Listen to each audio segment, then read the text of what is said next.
2-3 महिन्या अगोदर मी एक व्हिडिओ पोस्ट केला होता. त्यात मी माझी वहिनी आम्ही खिचू खात होतो.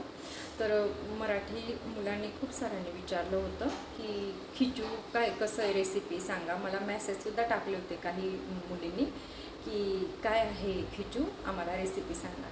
तर आज मी खिचू बनवते. आता वाजले आहे 11:30 आणि मी ह्या टायमाला बनवते कारण खिचू ना मला एवढं भयंकर आवडतं, मी कधीही बनवून खात असते त्याला. तर मी तुम्हाला आज रेसिपी दाखवते. खिचूसाठी लागणारी सामग्री आहे, हे आहे तांदळाचं पीठ, तीळ, हे ओवा आणि जिरं बारीक करून घेतलं आहे, कोथिंबीर, मीठ आणि इनो. ह्या वस्तू आवश्यक आहेत. हे काय केनील ओवा केसांमध्ये नसतात, ओवा ओवा आजमो म्हणतो आपण. मी पण टाकतो थोडं ओवा. सगळ्यात आधी पाणी तापवून घ्यायचं आहे. तापवायचं म्हणजे अगदी खळाखळा उकळवायचं आहे त्याला. मला एवढं रेसिपी दाखवायची, शूट करायची सवय नाही, त्यामुळे असं मी तुम्हाला जेवढं दिसेल तेवढं दाखवते. असं पाणी उकळायला ठेवलं आहे. तिचं प्रमाण मी अंदाजे घेत असते, जेवढं मावेल पीठ तेवढं असं तुम्ही मोजून घेऊ शकता. जसं 3 कप पाणी असलं त्याला 1 ते 1.5 वाटी तांदळाचं पीठ. आता पाणी उकळल्यावर ओवा आणि जिऱ्याचा जो भुगा केला आहे तो टाकायचा, तीळ टाकली, मीठ स्वादानुसार आणि यात तेल देखील टाकायचं आहे थोडं पाण्यात. आता याला उकळ फुटू द्यायची आहे. मी एक गोष्ट विसरली आहे, तिखट मिरची असते ना, म्हणजे आपल्या चवीनुसार, कोणी टाकतं कोणी नाही टाकत, मी टाकते. तिखट मिरची थोडीशी अशी ठेचून मग टाकायची याच्यात, तर थोडं चविष्ट लागतं. मी मिरची घेतली आहे, पण तिला कुटून न टाकता मी तिला कापून टाकणार आहे, जेणेकरून मला ती खाताना मी साईडला तिला काढू शकेल यासाठी. आता तुमची मर्जी, तिला कुटून टाकायची तुम्हाला की कापून. पाणी छान उकळलं आहे. आता थोडंसं मिरची टाकायला उशीर झाला, त्यामुळे 5 मिनटं अजून उकळू देते मी, म्हणजे जेणेकरून तिखटपणा त्याच्यात उतरेल. मग त्याच्यात टाकूया तांदूळचं पीठ. तुम्ही घरी देखील बनवू शकतात. मी घरूनच आणत असते नेहमी, परंतु यावेळेस मला दिसलं पीठ दुकानात तर मी घेऊन आले. साष्टांग धान्य भांडार खुटवड नगरमध्ये आहे. इथे सगळ्या प्रकारचे पीठ भेटत असतात, मी तिथून आणले. हे काय प्रमोशन वगैरे नाही आहे, मी आणलं आहे. कोणाचं चांगलं होत असेल, कोणाला बघून जात असेल घ्यायला, तर काय हरकत आहे ना. माझ्याकडे हे स्पेशल आहे पीठ घेण्यासाठी, तुम्ही लाटण्याने वगैरे पण घेऊ शकता. माझं हे 20 वर्ष जुनं आहे. मी होते कच्छभुजला होते राहायला तेव्हा घेतलेलं, तर अजूनवर आहे. काही जुनी वस्तू माझ्याजवळ खूप सारी आहे. मला खूप सामान असं जमा करायला आवडत नाही, कारण की तेवढाच पसारा आवरावा लागतो. त्यामुळे मी आहे त्याच गोष्टी घरात चालवत असते. काय करायचं ना सामान जमा करून. म्हणून तुम्ही बघितले असेल माझ्याकडे साधारणच वस्तू आहेत. असं नाही की मी घेऊ नाही शकत, परंतु मला नाही आवडत जास्त असं सामान गोळा करायला. आता पाणी उकळलं आहे, यात टाकूया इनो आणि मग टाकूया पीठ. खाली सांडलं तरी चालेल, परंतु पीठ घेरायला उशीर नको, नाहीतर गाठी पडतात. गॅस मंद आचेवर ठेवायचा आहे.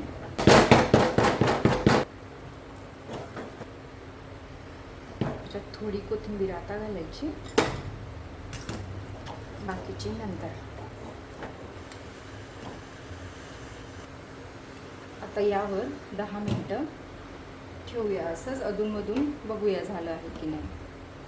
तुम्ही त्याला काचेच्या भांड्यात काढून ओव्हनमध्ये देखील ठेवू शकतात शिजवण्यासाठी, परंतु परत ते काढा भांडे भरा, त्यापेक्षा मी याच्यावरच शिजवते. किंवा कुकरमध्ये ना रिंग असते, बिना सिटी लावून ते तुम्ही शिजवू शकतात त्यात.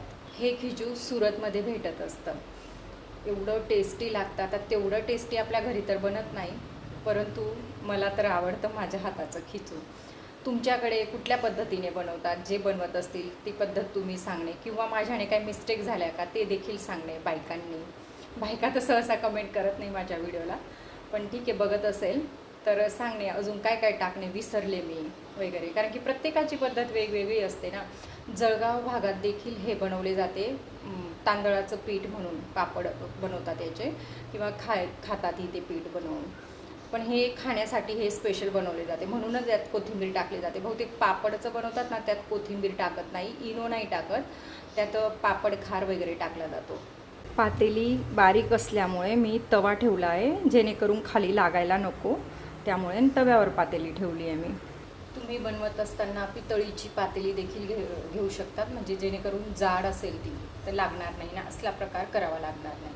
पण ते तव्यावर ठेवलं ना तर अजून चांगलं मंद मस्त शिजतं ते मंद आचेवर. असं डायरेक्ट ठेवलं तर ते जळायला करतं. आता माहीत नाही कसं बनतं आहे. मला हाच व्हिडिओ मी माझ्या भाषेत बनवला असता तर सुपर फास्ट बनवला असता. मराठीत बनवणे म्हणजे मला थोडंसं शब्द विचार करावे लागतात. परंतु खूप साऱ्या कमेंट असतात की मॅडम मराठीत बोला, आम्हाला कळत नाही. आणि मराठी भाषा अशी आहे, जवळजवळ सगळ्यांनाच कळते, आमच्या गुजर लोकांनाही कळते. त्यामुळे मी आजचा व्हिडिओ मराठीत बनवला आणि पुढचे देखील मराठीत बनवण्याचे प्रयत्न करेल. एवढंच आहे की मला थोडंसं असं पटकन सुचत नाही. असं तर लहानपणापासून मराठीच बोलत आले आहे, मराठीतच शिक्षण झालं आहे. पण काय आहे, सगळीकडची मराठी वेगवेगळी असते. जसं की जळगावची वेगळी, शहाद्याची वेगळी, कोल्हापूरची वेगळी, मुंबई, नाशिक, सगळीकडे वेगवेगळी असते. मग ते आपले काही शब्द चुकले का मध्येच कोणीतरी येतं आणि मग तुम्ही अशा बोलल्या, पण ते समजून नाही घेत की निदान आम्ही मराठीत बोलण्याचा प्रयत्न तर करतोय, बोलतोय. आमची जी आहे मराठी त्यात तर बोलतोच आहे ना. बाकी आमची मराठी थोडी वेगळी असते, परंतु मी प्रयत्न करते की तुमच्या पद्धतीची मराठी बोलू मी. बाकी मला असं आवडत नाही असं तसं करायला, पण आता तुम्ही नको काही मध्ये काहीतरी काढायला की अशा बोलल्या तशा बोलल्या, म्हणून मी प्रयत्न करते तुमच्यासारखी मराठी बोलायला. तरी टोन असा असतो ना, कुठून कुठून कळूनच जातं की नाही ही शहाद्याकडची आहे, नंदुरबारकडची आहे, जळगावकडची आहे. आहे तर आहे, भाषा कळायला हवी. फक्त ती कुठला टोन घेते आहे किंवा कुठल्या प्रकारे हे नको. My name is Hina, Hina is my name सारखंच झालं ना. असं आहे की हे इथे लावा तिथे लावा, एवढंच आहे. आता खिचू तयार झालं आहे तर मस्त खाते. ज्यांना माझी खिचूची रेसिपी आवडली असेल त्यांनी घरी एक वेळेस ट्राय करा, आणि बनवत असेल तर तुमची पद्धती सांगा. आता झालंच आहे, मी जवळजवळ 2-3 महिन्यानंतर खाते हे खिचू. तरी गुजराती लोकांना जे जमतं ना तसं जमत नाही एवढं. माझी वहिनी आहे एक, हिना वहिनी, तिची आई कपुरा इथे राहते, इतकं टेस्टी खिचू बनवते. तिची पद्धत वेगळीच आहे. त्या कधी इकडे आला तर त्यांची रेसिपी दाखवेल. काहीतरी असं बनवते, त्यात मुठ्या बोलतात त्याला, मुठ्या बोलतात आमच्या भाषेत. ते बनवतात आणि मग शिजवतात, नंतर त्याला वाटतं फोडणी घालतात. असं कुठली तरी वेगळीच पद्धत असते, खूप टेस्टी असतं ते त्यांचं. तर त्या कधी इकडे आल्या तर मी तुम्हाला त्यांची रेसिपी नक्की दाखवेल.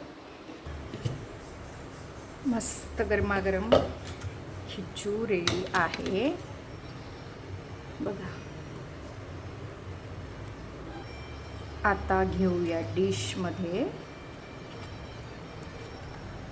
तुम्हाला वाटलं पाणी कमी आहे तर वेगळं तुम्ही गरम करून त्यात टाकू शकतात, पण माझं प्रमाण बरोबर होतं. हे जसं गार होतं तसं घट्ट होत जातं.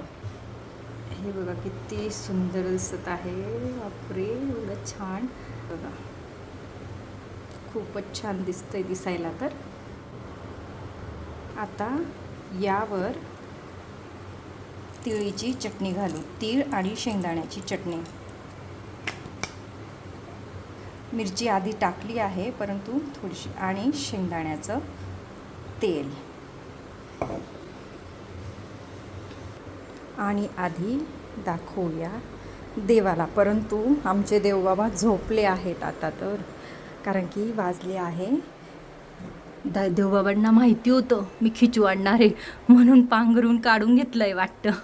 मी पांघरून गेली होती तर झोपले आहे, त्यामुळे फक्त ठेवते, नमस्कार करते. तर आता मस्त खाते गरमागरम खिचू. एवढं भारी दिसतंय, आलं ना तोंडाला पाणी.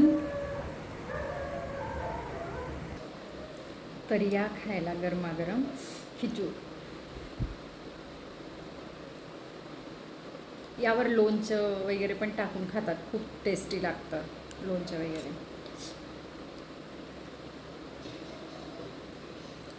बापरे, खूपच भारी बनलं आहे. त्यात वरून कोथिंबीर. खरंच ट्राय करा एक वेळेस, ज्यांनी नाही खाल्लं आहे त्यांच्यासाठी, बाकी जे खातात त्यांना नाही. खूपच टेस्टी आहे.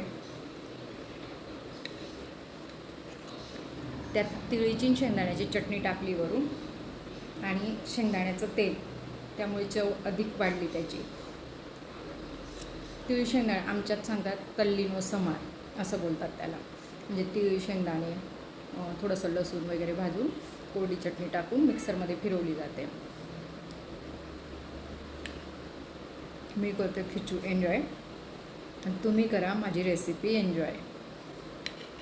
आणि आवडले असेल तर तुम्ही देखील घरी बनवा, जे कधी बनवत नाही त्यांच्यासाठी.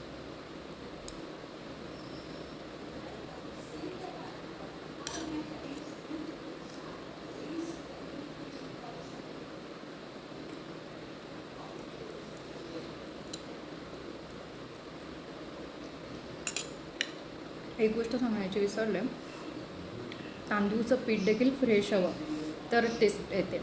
आता मी जेथून आणलं आहे ना, खरंच पीठ एकदम फ्रेश आहे, त्यामुळे टेस्ट पण आहे. असं जुनं वगैरे झालं ना तर ती मजा नाही येत, थोडंसं असं वेगळी टेस्ट येते. हे एकदम फ्रेश आहे.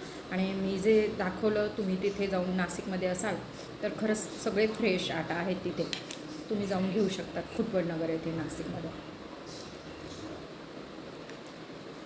चला तर बाय बाय. मी करते खिचू एन्जॉय, तुम्ही करा माझी रेसिपी एन्जॉय.